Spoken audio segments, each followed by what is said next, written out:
Sup, tech nerds, Lottie here again. We're going all sorts of places today. Right.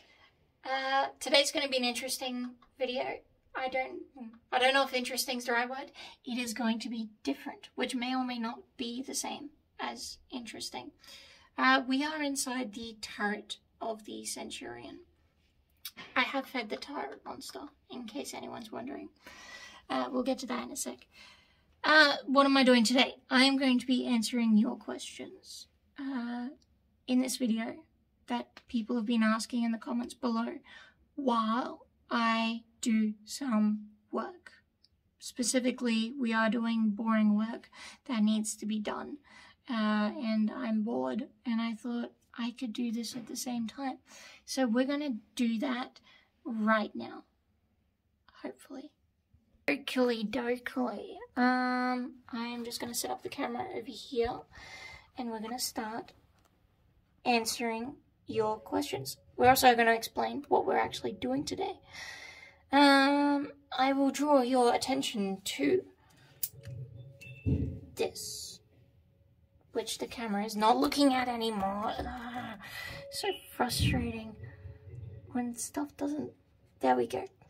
We're looking at this. This is what we're going to be working on, and of course the camera likes to walk.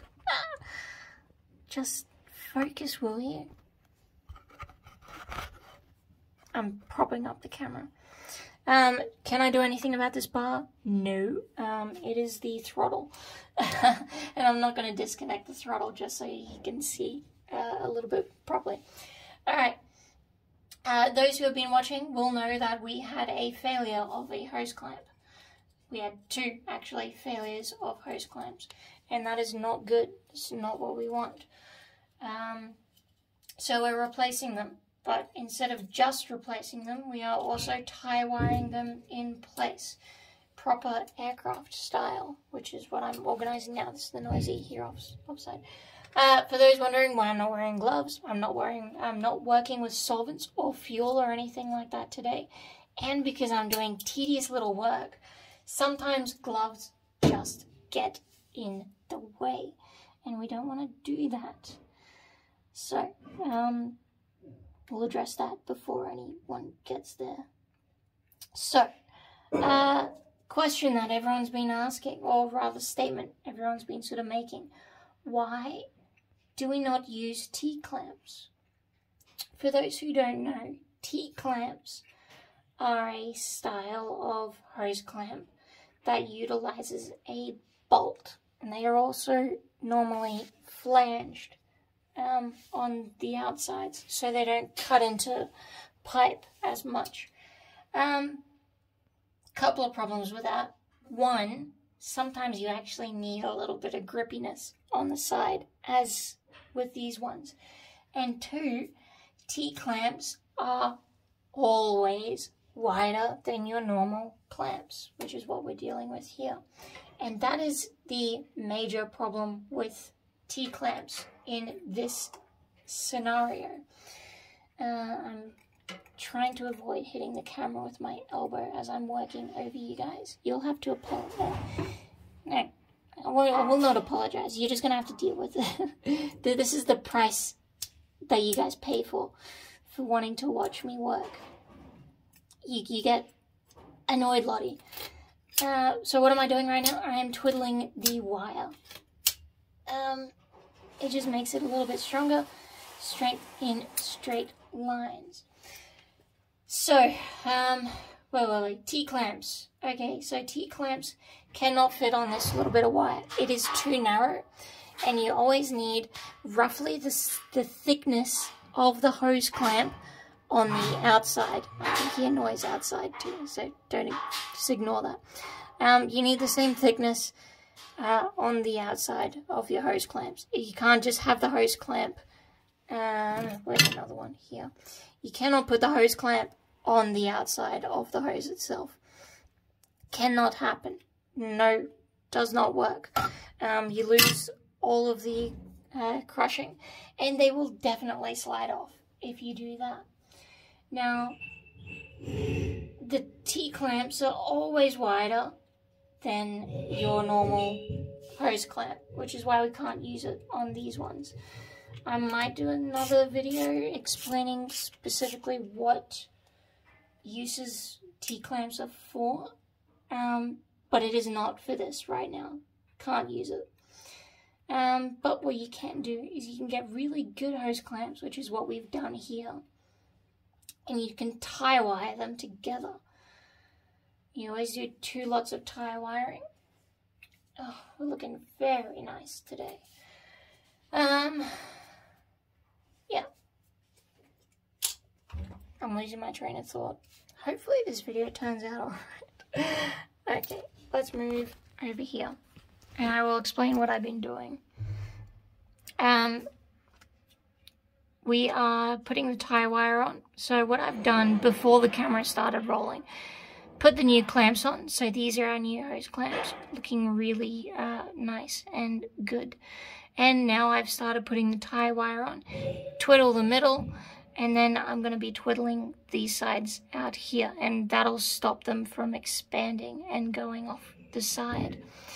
This is the one that failed, not this particular clamp, but where this clamp is where we had the major failure. And that's because, one, we're using brand new hose, which is ever so shiny. You can see the, you can even see my reflection kind of in it at the bottom here.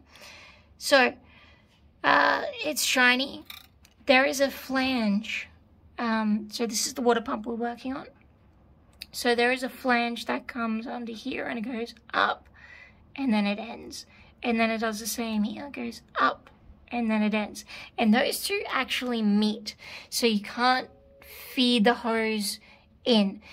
This has to be installed at the same time as the water pump, which is another process altogether. So all of those, that's a nice sealed fit in the back there.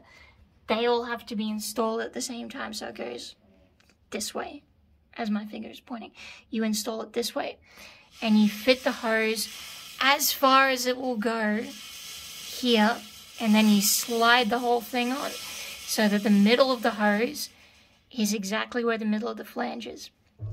That does not give you a lot of room for hose.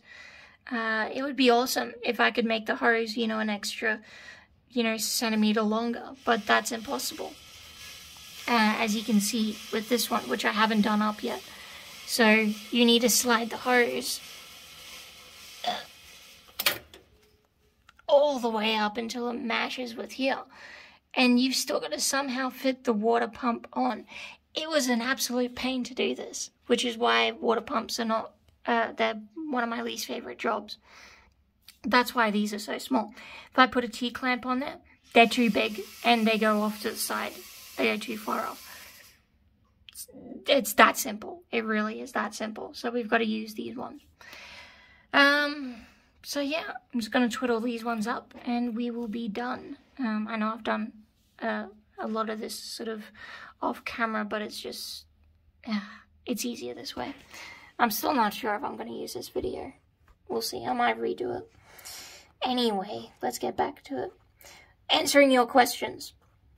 First question that everyone had.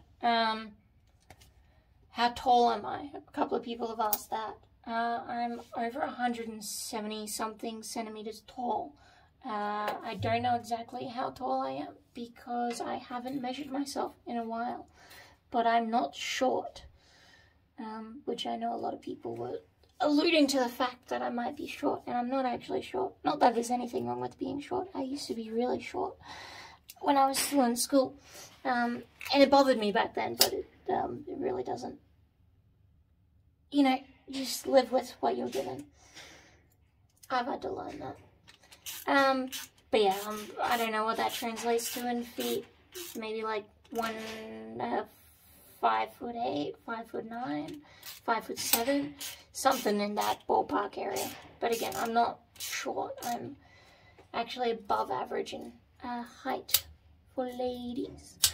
And I don't mind it because I can talk down to people when I need to. And I'm flexible enough to fit into places.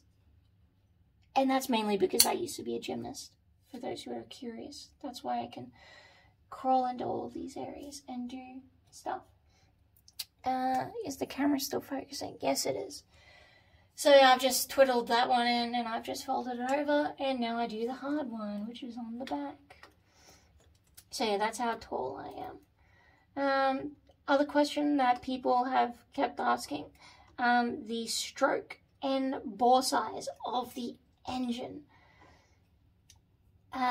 of the book. I don't know how big it is in millimeters or centimeters, because the book was written in imperial, but it's a 27-liter V12.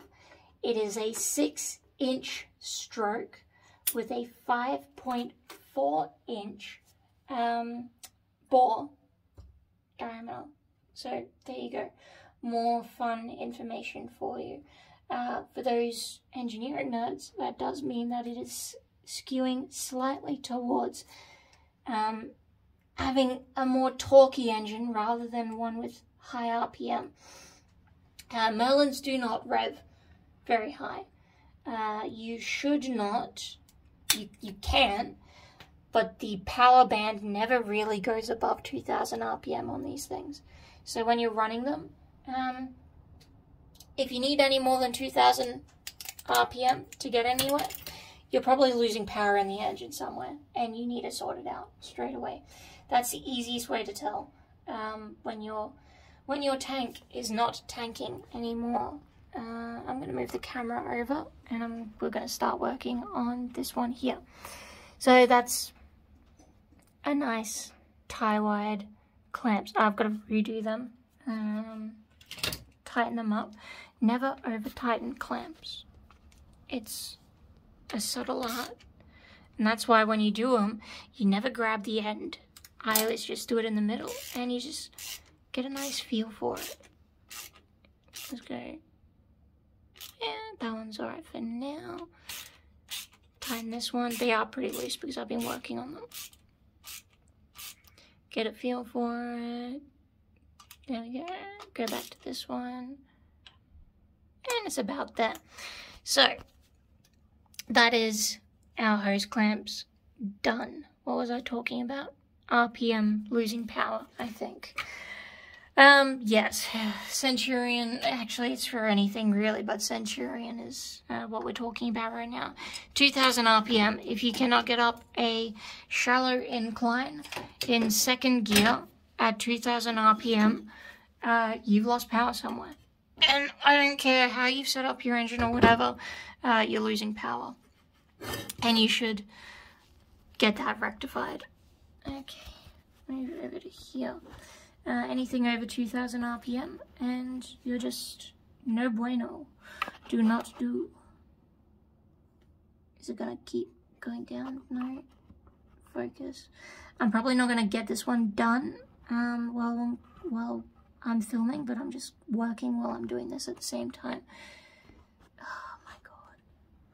Oh, so frustrating. There we go. You're not just gonna deal with it like that. Okay, let's get our tie wire out again. I'll try and do it in front of you guys. So here's our tie wire. And we're back. So my phone overheated, which is annoying because, yeah, I don't want to have to redo this video. So I'm just going to tack this one on the end of it. But it's done. No, I'll turn it. Alright, it's done. I'm just that good at my job. So, really good.